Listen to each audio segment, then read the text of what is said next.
Meus queridos, a paz do Senhor, uma alegria estar aqui junto com vocês. Quero agradecer desde já ao pastor Joel pela oportunidade que ele me dá, pela recepção, os pastores que aqui estão representando. Uma alegria estar no meio de todos vocês. Vim visitar o meu filho, minha nora, meus netos, junto com a minha esposa, e sempre é um prazer estar aqui junto com os irmãos, participando do culto. Se eu pudesse vir aqui só para congregar, já estaria muito feliz, não é? Mas o pastor Joel, ele tem sido bondoso e cedido o púlpito desta igreja já pela segunda vez para estarmos aqui transmitindo a palavra de Deus. Terceira vez, acho. A terceira vez, né? Então, agradeço a Deus. Obrigado, meus queridos. Obrigado pela oportunidade. Como ele deixou uma liberdade de trazermos uma mensagem fora do tema que os irmãos estão estudando, então eu queria convidá-los para abrir sua Bíblia. Num texto bíblico que se encontra em 1 Pedro, capítulo 1, versículo 3. Glória a Deus. Capítulo 1, verso 3 da palavra do Senhor, nós queremos nessa noite meditar um pouco aqui na palavra de Deus com os irmãos. Quem encontrou diz amém. A Bíblia Sagrada nos diz: Bendito seja o Deus e Pai de nosso Senhor Jesus Cristo. Conforme a sua grande misericórdia, Ele nos regenerou para uma esperança viva, por meio da ressurreição de Jesus Cristo dentre os mortos, para uma herança que jamais poderá perecer, macular-se ou perder o seu valor, herança guardada nos céus para vocês, que mediante a fé são protegidos pelo poder de Deus até chegar à salvação prestes a ser revelada no último tempo. Nisso vocês exultam, ainda que agora, por um pouco de tempo, devam ser entristecidos por todo tipo de provação. Assim acontece para que fique comprovado que a fé de vocês tem valor muito mais valiosa que o ouro que perece, mesmo que refinado pelo fogo. É genuína e resultará em louvor, glória e honra quando Jesus Cristo for revelado. Mesmo não o tendo visto, vocês o amam, e apesar de não o verem agora, creem nele e exultam com alegria indizível e gloriosa, pois vocês estão alcançando o alvo da sua fé, que é a salvação das suas almas. Amém, irmãos? Vamos, podeis estar assentados, nós já oramos ao Senhor. E vamos aqui meditar um pouco na palavra de Deus. Meus queridos, como tem algumas coisas que às vezes a gente não reflete muito porque vai se tornando tão comum, mas a Bíblia, ela traz uma ênfase tão grande a tudo que age no céu. Todas as ações de Deus, elas são baseadas na fé que nós temos. Por isso, uma fé não genuína, ela pode causar frustrações, decepções. Eu posso basear a minha fé em coisas que não estão relatadas na Bíblia Sagrada. Eu posso ter a minha fé fundada em pensamentos humanos, em apenas ideologias. Eu posso ter minha fé baseada apenas em argumentações, em coisas que se criam nesses tempos em que estamos vivendo. Tantas coisas têm surgido, tantas coisas novas aparecendo.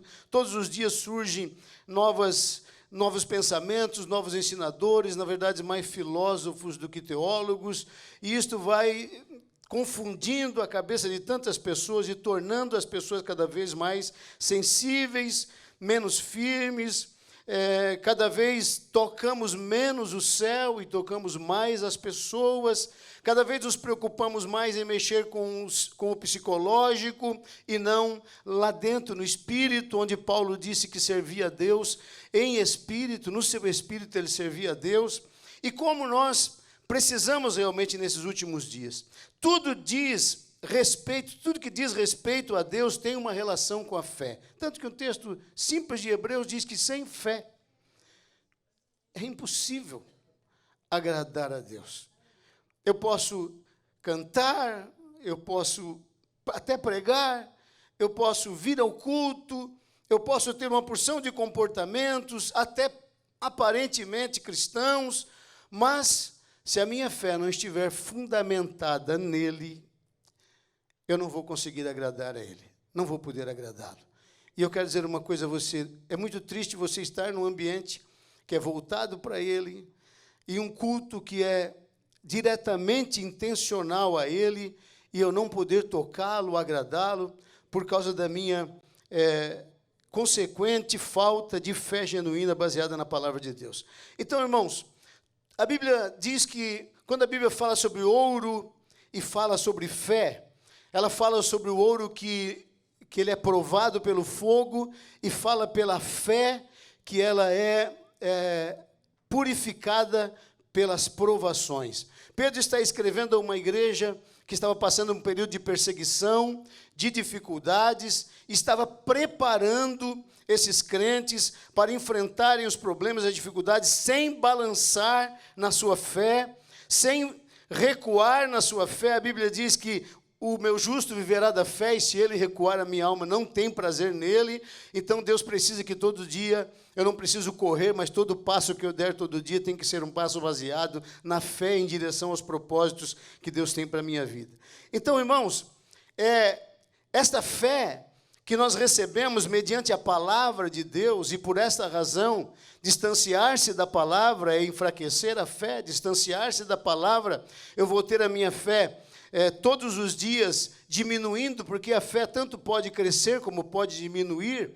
Ela pode se tornar uma fé tal que ela até causa um certo impacto no próprio Jesus, que disse: eu nunca vi uma fé tal como esta.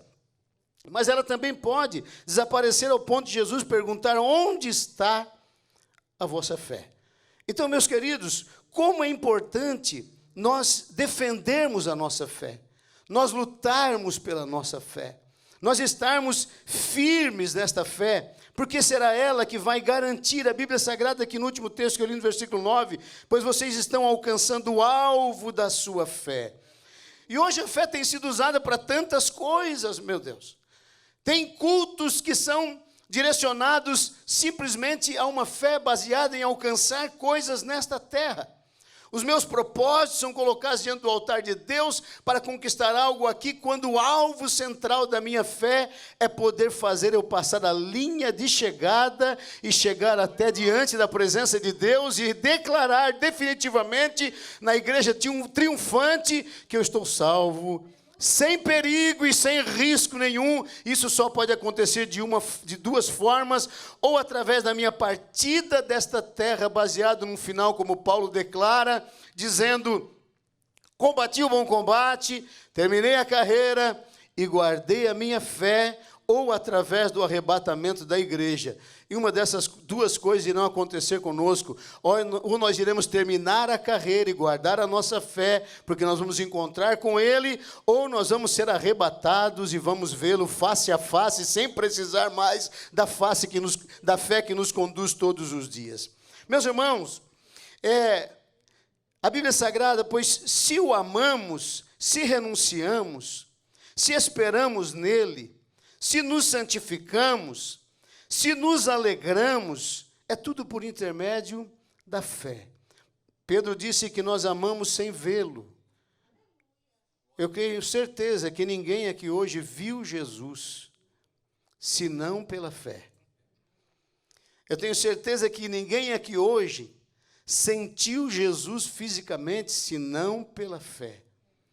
Alguém disse que a fé, quanto mais ela cresce dentro de nós, mais ela diminui a espessura dessa carcaça e mais sensível nos tornamos à presença deste Deus.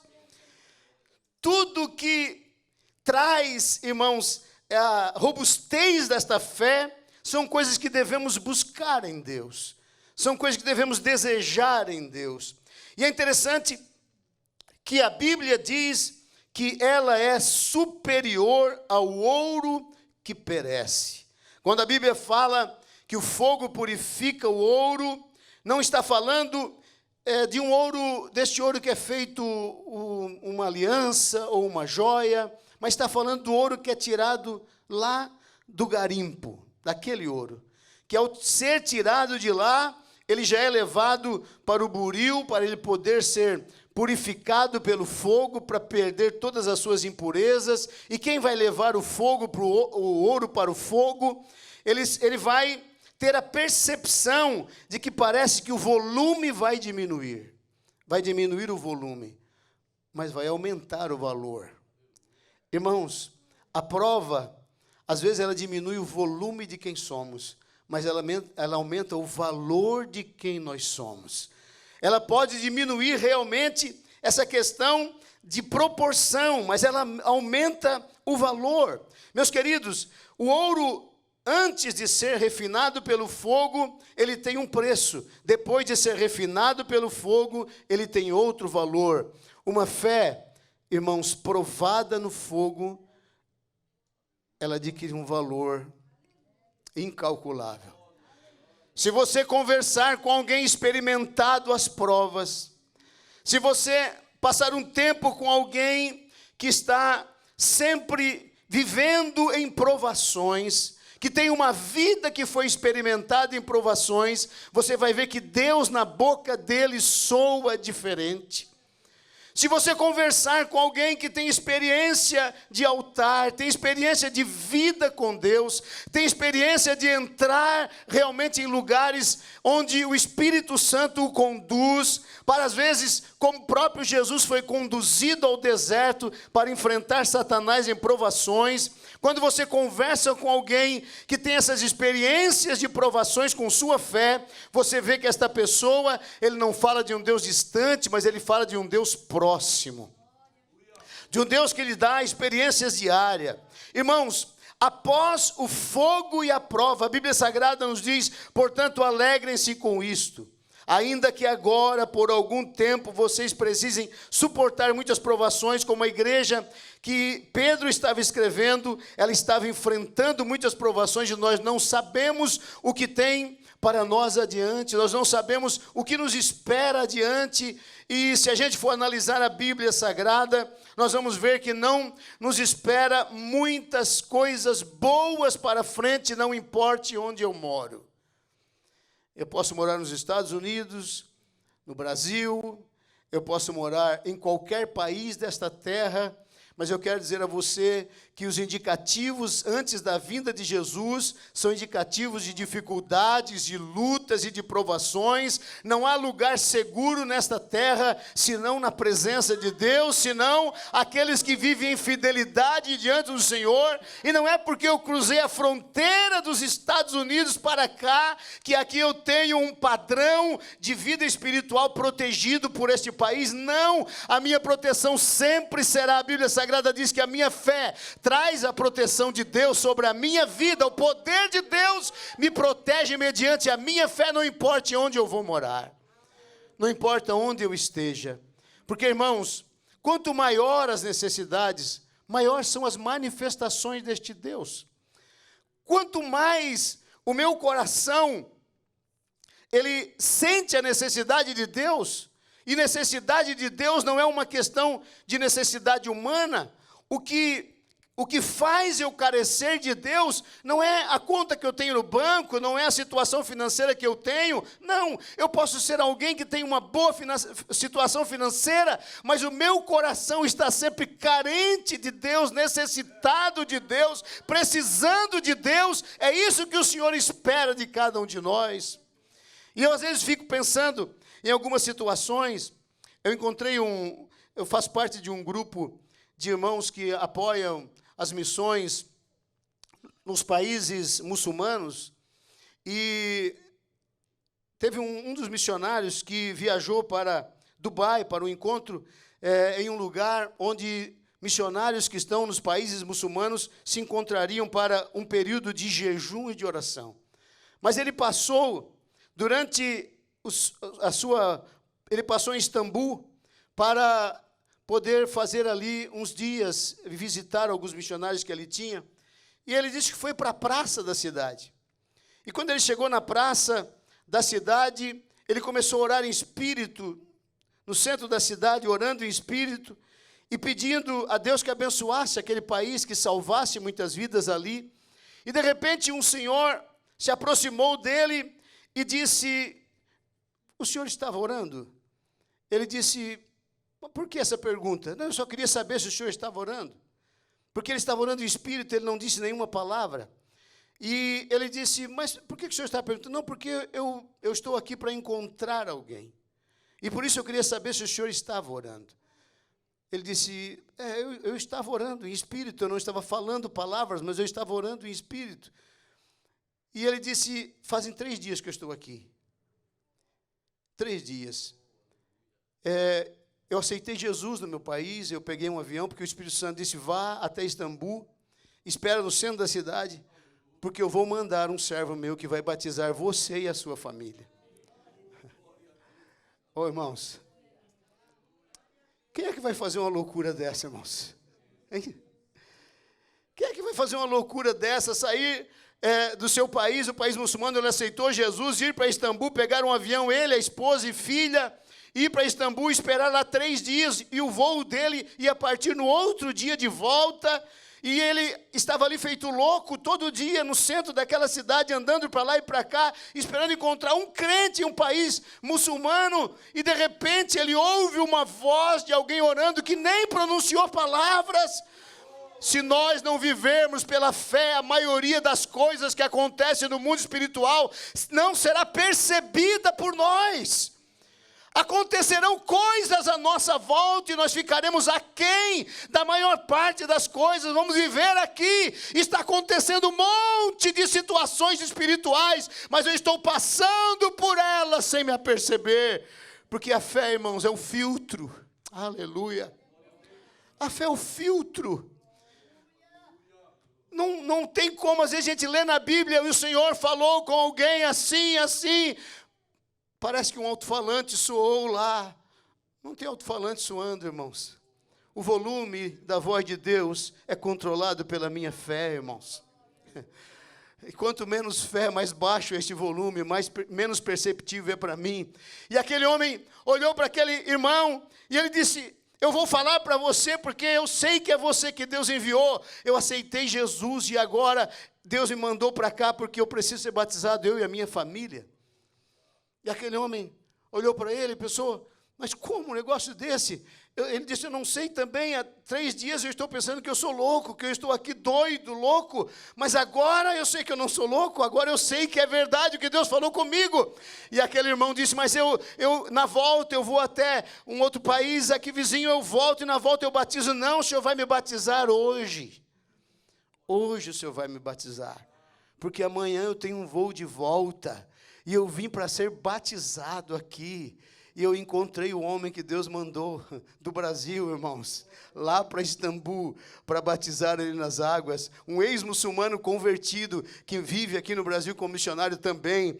E ele conversou com os outros missionários, arrumaram uma caixa d'água lá, levaram lá em cima, em um local oculto, encheram aquilo de água. Ele e a sua família foram batizados dentro daquela caixa de água. Aleluia. Sabe o que se chama isso? Isso é fé que nos conduz, que nos direciona. E eu vou dizer a você, isso acontece somente com eles? Não. Deus quer fazer coisas extraordinárias por intermédio da nossa fé, e não importa onde eu viva. O Espírito Santo está querendo todos os dias me direcionar a alguém, a uma vida que precise. Irmãos, olhe bem, após o fogo e a prova, porque o que sobra do ouro depois do fogo é o que tem valor. O que sobrar em você depois da prova é o que tem valor. Irmãos, a minha fé não é declarada nos melhores momentos da vida. Não é declarada nos momentos mais felizes, nos momentos de maiores conquistas. Não. Às vezes a fé verdadeira é declarada nos momentos de maior perda. O que sobra quando eu perco? O que sobra quando eu me frustro? O que sobra quando não acontece do jeito que eu imaginava? Quando eu imagino um Deus que realmente não apareceu da forma que eu imaginava que ele apareceria.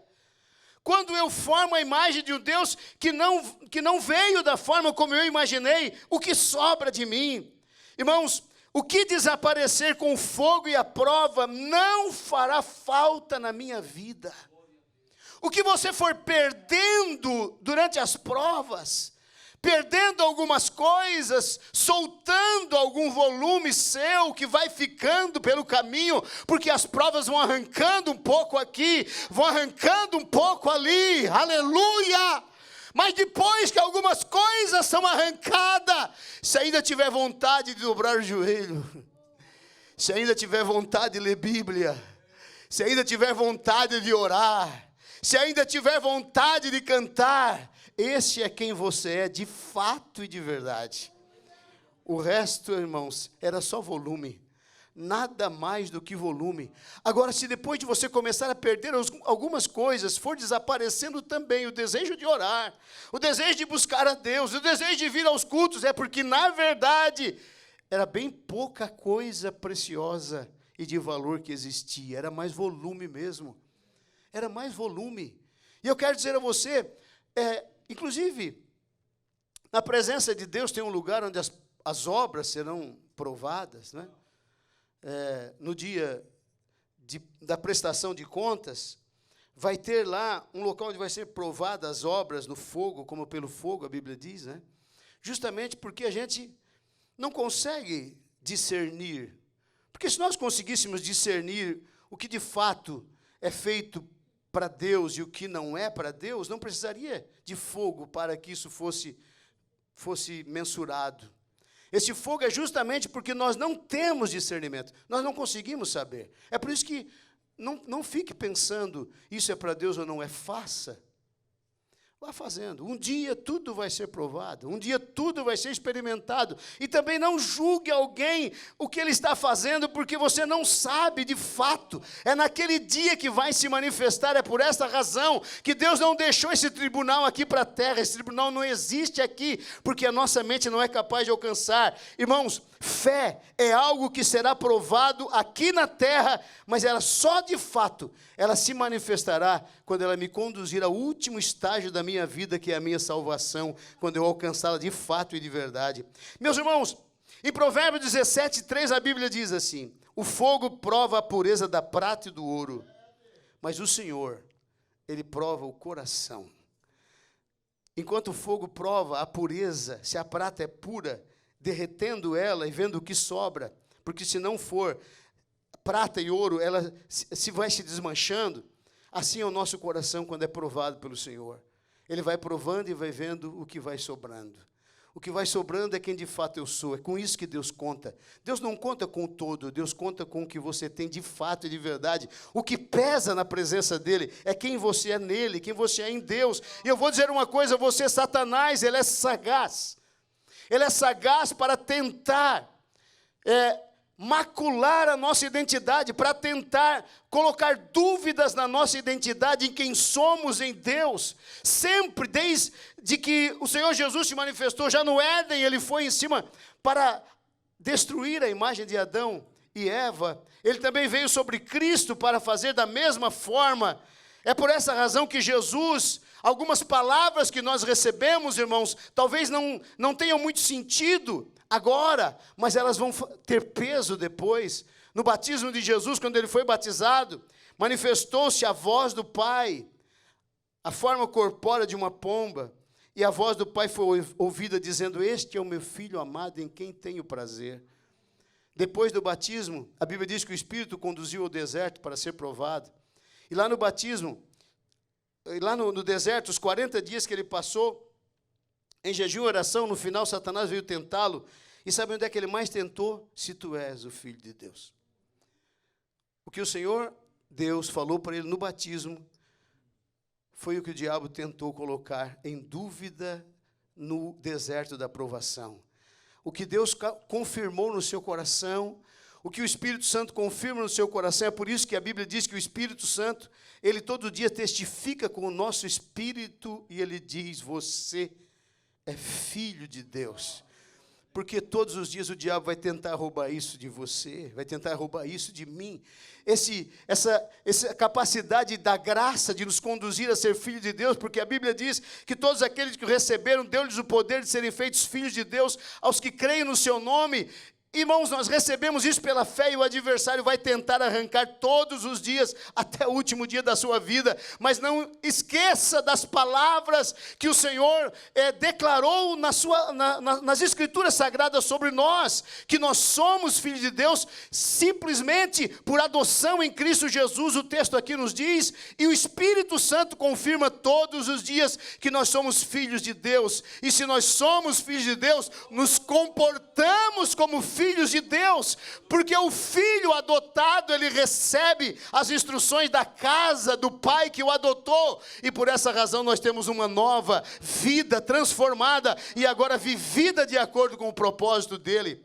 Aleluia. Queridos, olhe bem, quando Paulo e Silas foram presos, em Atos dos Apóstolos, e a Bíblia Sagrada diz que à meia-noite eles cantavam e oravam, o que sobrou depois da prova, depois do espancamento, depois de tudo que aconteceu com eles, sobrou deles uma vontade de orar e de cantar.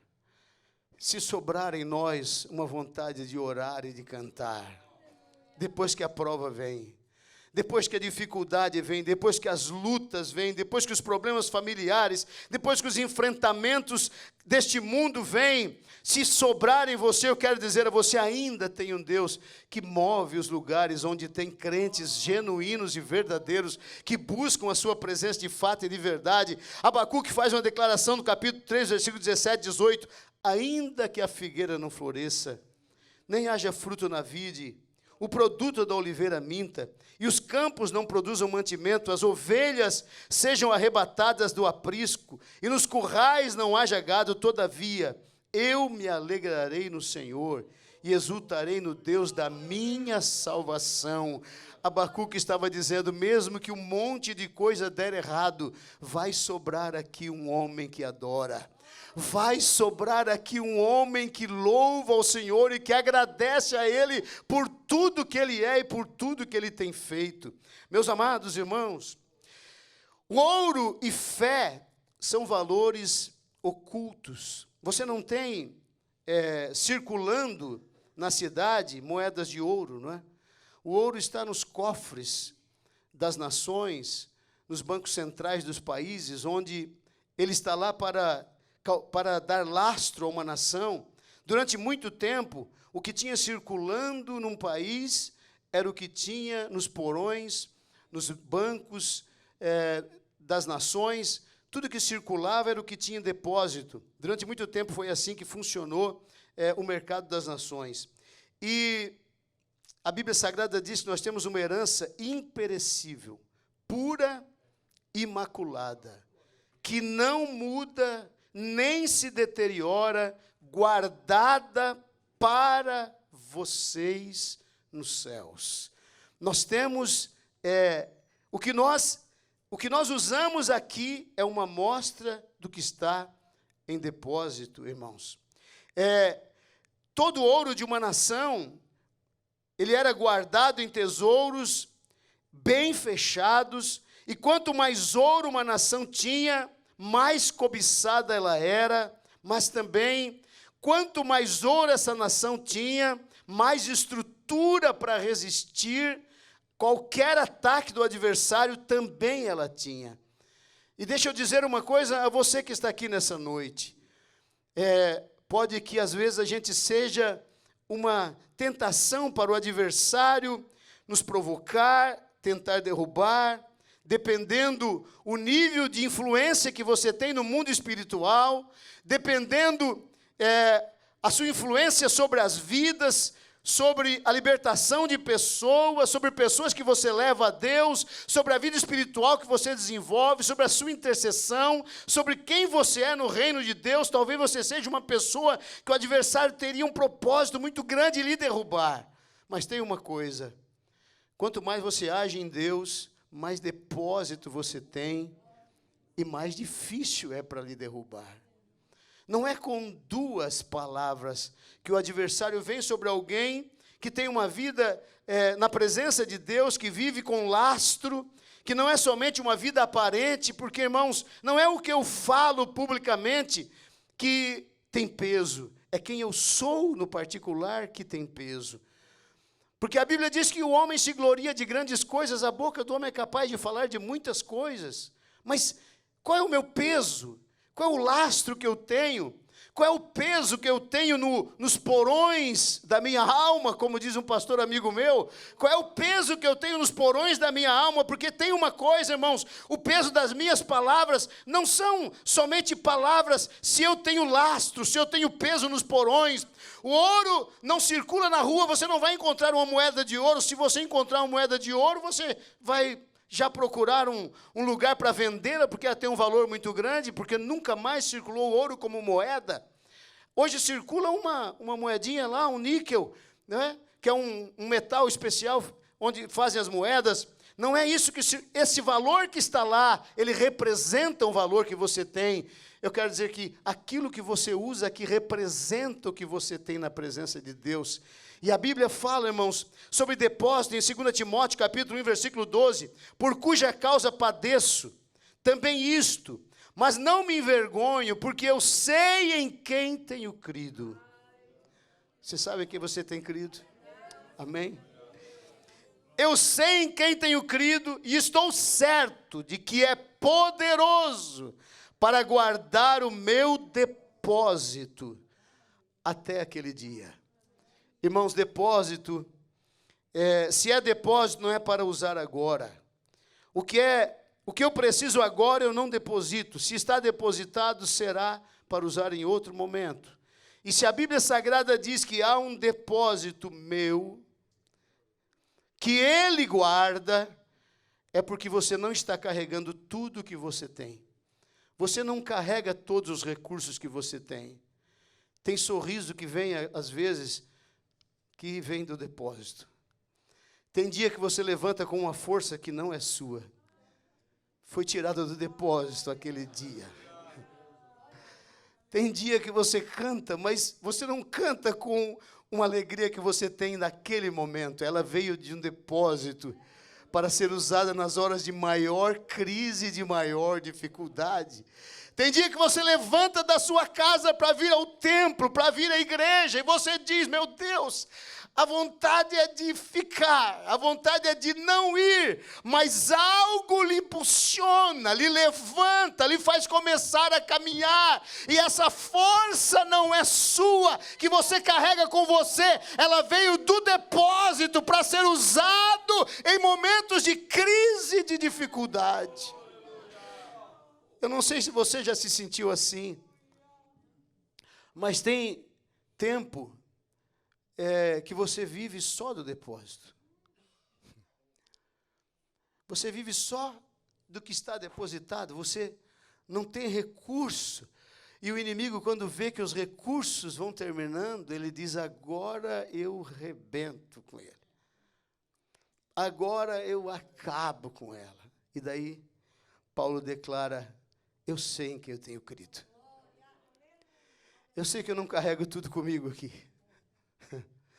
Eu não carrego tudo nos meus bolsos, eu não carrego tudo aqui. Tem coisa que vem na hora que eu preciso. E nós temos que viver essa confiança de que tem coisas que virão na hora em que eu preciso, na hora em que eu necessito. Se abrirá os portais do céu, se abrirá, irmãos, de repente, em um momento que você não espera e não imagina. Aleluia! Em 2 Coríntios capítulo 6, versículo 9, diz a Bíblia, como desconhecidos, mas sendo bem conhecidos. Como morrendo e eis que vivemos. Como castigados e não mortos. Como contristados, mas sempre alegres. Como pobres, mas enriquecendo a muitos. Como nada tendo, mas possuindo tudo. Aleluia! São declarações de Deus a nosso respeito, a respeito de você, a respeito de nós, irmãos. Não está falando somente dos apóstolos, mas de todos, em todos os tempos, haveriam de crer no seu nome. Irmãos, fé sem lastro, ela aparece só em cima. Em Mateus 7, 22, 23, a Bíblia Sagrada diz: muitos naquele dia hão de dizer-me: Senhor, Senhor, porventura não temos nós profetizado em teu nome não expelimos demônios, em teu nome não fizemos muitos milagres? Então lhes direi explicitamente: nunca vos conheci. Irmãos, quem tem lastro não declara somente palavras anônimas, desconhecidas de Deus, não. Quem tem lastro, ele fala aqui, mas Deus conhece as palavras dele ali. Quem tem lastro vive uma vida aqui conhecida no céu. Eu não posso ser alguém conhecido aqui, desconhecido lá. Eu preciso ser alguém conhecido aqui, conhecido no céu, pelo Senhor nosso Deus, porque a eternidade não tem sentido se nós não formos conhecidos por Ele. E a fé que nós recebemos é uma fé que nos identifica com o céu todos os dias. Todos os dias nós somos identificados com o céu. Todos os dias nós temos uma identidade a ser preservada, a ser conservada. Inclusive, o estudo que os irmãos desenvolveram, que eu estava lendo, é sobre o corpo de Cristo. E esse corpo, que é a igreja, irmãos, ele não tem outra base, senão a base da fé. Não tem como eu te identificar como irmão, senão pela fé. Não tem como eu ser membro deste corpo, senão pela fé. Recebido pela fé, batizado nas águas pela fé, recebido no sangue de Cristo pela fé. Participo da ceia em todos os cultos, me levanto para participar da ceia pela fé. Eu me santifico e me guardo todo dia dos desafios, dos ataques e das ofertas de Satanás, porque eu sei em quem tenho crido, irmãos, e é essa fé que vai me conduzir ao final da história. Bendito seja o nome do Senhor. Olhe bem, não tente mostrar no público o que nós não temos lá no porão. Em Atos dos Apóstolos 19 e 13, diz a Bíblia que alguns judeus viajavam pelas cidades expulsando espíritos malignos. Tentavam usar o nome do Senhor Jesus, dizendo: ordeno que saia em nome de Jesus, a quem Paulo anuncia. Os homens que faziam isso eram 7 filhos de Seva, um dos principais sacerdotes da sinagoga. Certa ocasião, o espírito maligno respondeu: eu conheço Jesus e conheço Paulo. Quem tem lastro é conhecido, não só na terra, no céu e também pelos demônios. É conhecido. E o texto diz que o espírito maligno disse: conheço Jesus, conheço Paulo, mas vocês, quem são? O homem possuído pelo espírito maligno saltou em cima deles e os atacou com tanta violência que fugiram da casa, despidos e feridos. A notícia do ocorrido se espalhou rapidamente por toda a cidade de Éfeso, tanto entre judeus como entre gregos, e sobre eles veio um temor. E o nome do Senhor Jesus era engrandecido. Irmãos, o lastro não nos faz dizer palavras soltas ao vento, mas o lastro, ele faz com que as nossas palavras sejam identificadas não somente por pessoas, mas por demônios, por anjos no céu e por demônios caídos. E eu vou dizer a você, em nome de Jesus, quanto maior o lastro, maior autoridade espiritual nós temos sobre a face dessa terra, porque quanto mais depósito em fé, mais nós somos usados pelo Senhor, mais nossa fé é desenvolvida sobre a face dessa terra. Irmãos, quando você vê um grande veleiro navegando nas águas, aquelas velas imensas, para baixo tem uma coisa chamada quilha. Quanto maior é a vela, maior é a quilha. Se você soltar um veleiro daquele, de todo o tamanho, sem quilha, o primeiro vento que bater, ele tomba. O mesmo vento que impulsiona, irmãos, é o vento que derruba. Se nós não tivermos lastro, qualquer vento vai nos jogar no chão. Mas se você tiver lastro, o vento que era para te derrubar,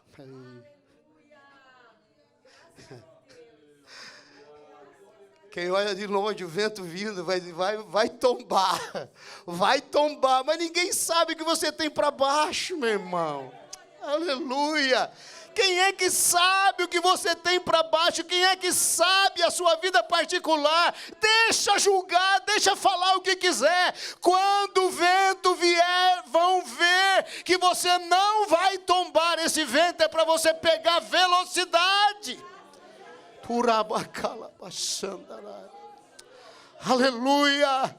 Eu tenho certeza que nessa noite estou falando a pessoas que talvez ventos já sopraram sobre a sua vida e alguém achou que aquele vento era para te jogar no chão, mas o Espírito Santo diz: te acalma aí, eu conheço o teu lastro, eu sei que você tem quilha, só controla a vela, deixa o restante comigo, aleluia, só controla a tua vela. Deus quer dar-te velocidade no vento e não quer tombar, não é para tombar, irmãos, tem vento que é para nos impulsionar. Passamos por algumas provas. Eu creio uma tese em períodos de provas na cidade onde eu estou. Eu disse: cada dia eu falo menos com os homens e mais com Deus. Cada dia eu perco menos tempo conversando com pessoas e converso mais com Deus. E eu vou dizer uma coisa aos irmãos: foram dias de ventos fortes, mas foram dias de eu alongar a quilha do meu veleiro, irmãos. Cada dia que passava, eu aumentava um pedacinho da quilha, porque parece que o Espírito Santo está dizendo assim: filho, eu vou te dar velocidade. E o adversário dizendo para todo lado: agora vou derrubar. Agora vou derrubar. E palavras, e acusações, e coisas tão diabólicas, mas o Espírito Santo lá dentro, pulsando e dizendo: tu vai pegar velocidade. Vou te dar velocidade nessas provas. E eu vou dizer uma coisa aos irmãos: tempos de bênçãos, tempos de conquistas espirituais no reino, tempo de salvação de almas, tempo de renovação do espírito. Nós estamos lá em Jaraguá do Sul com um exército de mulheres de oração que buscam ao Senhor. Tivemos agora um congresso que eu não sei se eu estava subindo na direção de Deus, se o céu estava descendo na nossa direção, mas foram dias de glória, de poder, de autoridade de Deus, e o adversário tentou durante alguns anos soprar para derrubar o veleiro, mas a quilha foi se aprofundando, e eu quero nesta noite profetizar sobre a vida de pessoas que estão aqui. Se o vento está soprando, irmão, aumente a tua quilha para você pegar velocidade na prova. A prova te dará velocidade. Se as provas não arrancaram de você o desejo de orar, o desejo de buscar a Deus, o desejo de clamar a Deus, eu quero dizer a você: essa é a sua essência. Esse é quem você é de fato e de verdade. Irmãos, para terminar, quando os valores se manifestarem, diz a Bíblia: muito mais valiosa que o ouro que perece, mesmo que refinado pelo fogo, é genuína e resultará em louvor para a glória e honra quando Jesus Cristo for revelado.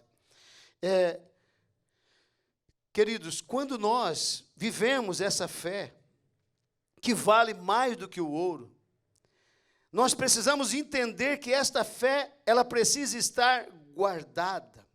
Tem uma história que diz que um dos bancos mais protegidos do mundo são os bancos da Itália.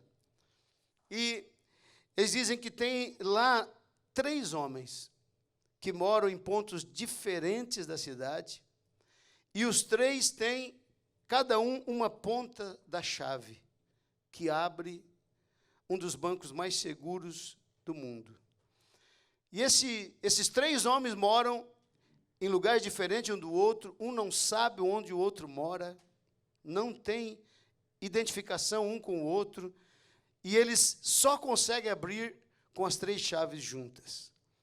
E eu quero dizer para você: a sua fé está guardada. 3 tem a chave. E os 3, irmãos, para pegar os 3 juntos, forçá-los a abrir os segredos que dizem respeito à sua vida será quase impossível. Lá no Banco da Itália, quase impossível. Conosco, impossível. A sua fidelidade a Ele garante que aquilo que te pertence nunca será roubado. Se você for fiel aqui, ninguém toca no que é seu lá. Aleluia. Oh.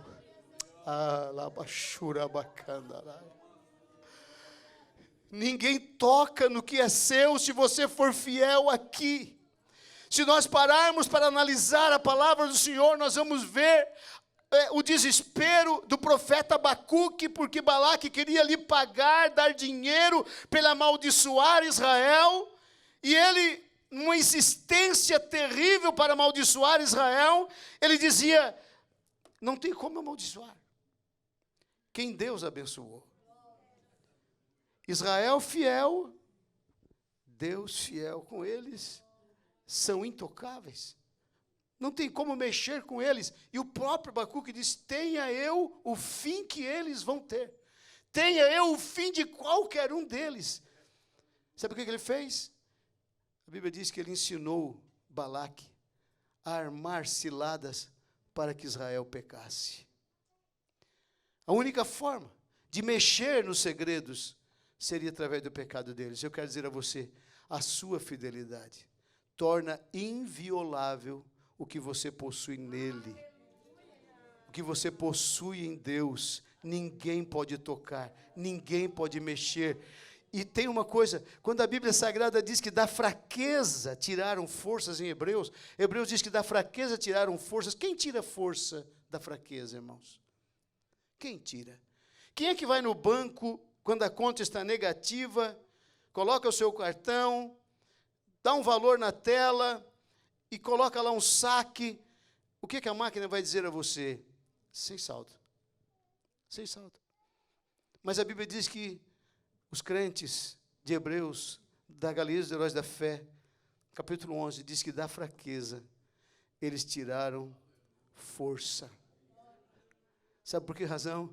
Porque tem depósitos ocultos que pertencem a você, que você não vai usar a hora que você quer. Você vai usar quando Ele abre. Quando Ele abre. Sabe por que é só quando Ele abre? Porque nós somos chorão. Nós somos manhoso. Viu? Qualquer provinha, a gente já quer que Deus abra os cofres dele. E já envia os socorros, os recursos. A gente é chorão, manhoso. Não, irmãos, Ele não vai abrir. Ele só abre quando, de fato, existe uma necessidade. A Bíblia diz assim que Ele não permitirá que vocês sejam tentados acima do que vocês possam suportar. Enquanto a tentação for humana, Ele deixa por sua conta.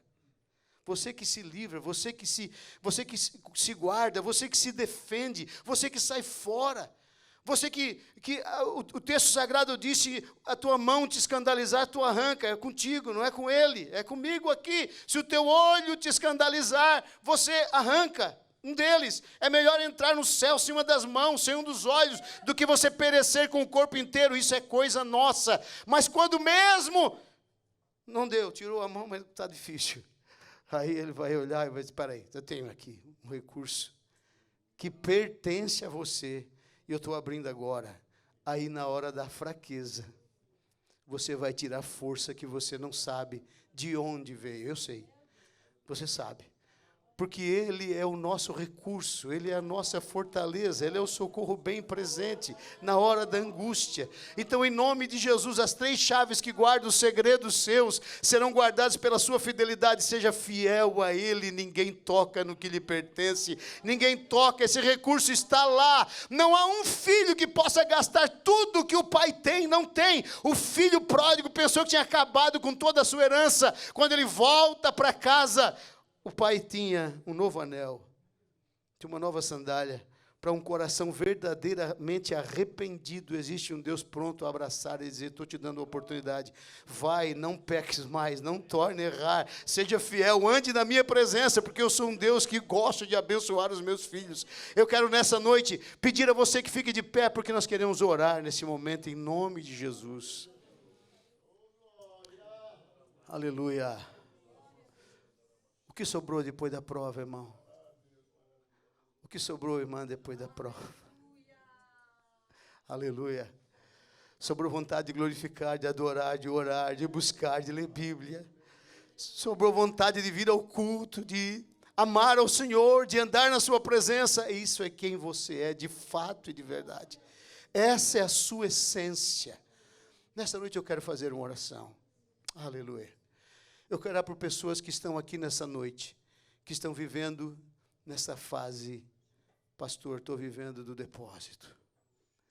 O Espírito Santo nessa noite declara ao meu coração que está para abrir aqui, para a vida de alguém que está nessa reunião, recursos que você não tem, espirituais. Recursos dele que você não tem mais aqui. Mas vai vir dele. Algo que você não estava esperando. Vai vir do Senhor algo que você sabe que você não tinha mais condições. Virá a força da fraqueza. O Espírito Santo tem um tempo de renovação para pessoas que estão aqui, que estão lutando pela sua fé, mesmo que todos os dias o adversário tenha lutado contra você, você insiste e diz, não, eu vou permanecer fiel ao meu Deus. Eu vou continuar lutando pela fé. Eu quero nessa noite orar, convidar você para sair do seu lugar, porque eu quero orar por pessoas que estão aqui nessa noite, que estão dizendo, Espírito Santo, preciso da tua ajuda agora. Preciso do teu socorro agora. Tu sabe do meu limite. Tu sabe até onde eu posso ir. E tu sabe que eu cheguei no meu limite humano e eu preciso da tua ajuda e do teu auxílio. Eu quero orar aqui nessa noite em nome do Senhor Jesus Cristo, porque nessa noite tem um extrato de Deus. Eu estou falando, é lógico, do mundo espiritual. Oh, glória a Deus. Glória a Deus. Eu quero nessa noite orar por pessoas que estão aqui nessa reunião, que estão pegando ventos das provações para pegar velocidade. Não vai derrubar, diz o Senhor para você aqui nessa noite. Não vai. Esses ventos vão te dar velocidade, diz o Senhor para você aqui nessa noite.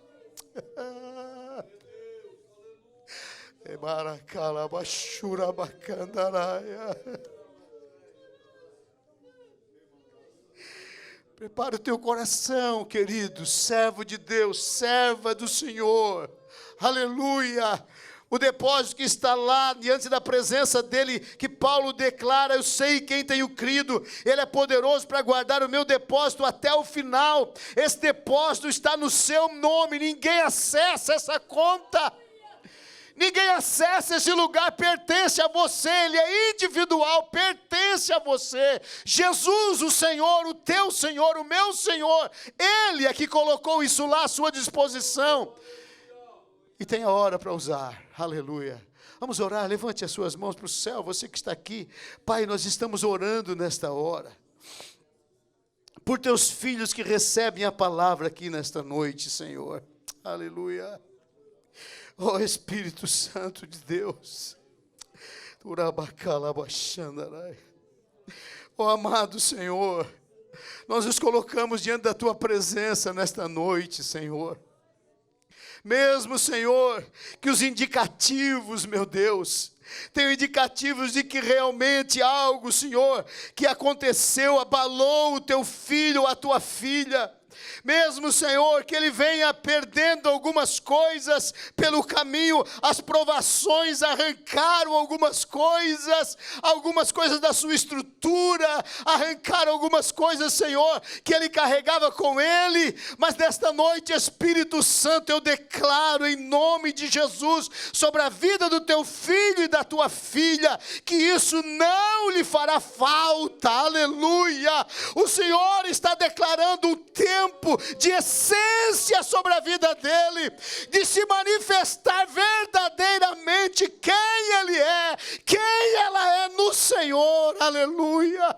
Em nome nome de Jesus, ó Espírito Santo, que a essência do teu servo e da tua serva possam aparecer naquele lugar, possam aparecer naquela casa, meu Deus, porque o desejo dele, a vontade dele de continuar te buscando mostra que o teu filho tem essência, tem estrutura real. O que sobrou continua te glorificando, Senhor. O que sobrou continua te adorando e desejando te servir. E por isso eu oro nessa noite, para que seja estruturado a vida deste homem e desta mulher, seja, Senhor, abraçado por Ti, e que ele tenha experiências novas de Deus nesses dias, e que possa testemunhar para a glória do nome de Jesus, que o Senhor Deus é fiel, aleluia. Tu és fiel, Pai, para a glória do nome do Senhor. Amém e amém, aleluia. Oh, glória a Deus. Tem um louvor que diz assim: há uma alegria em minha alma, por isso eu canto.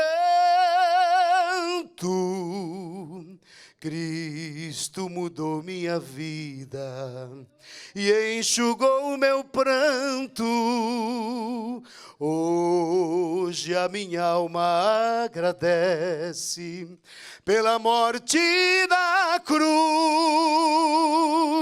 e a coroa de espinhos que puseram em Jesus. Não chores mais, não chores mais,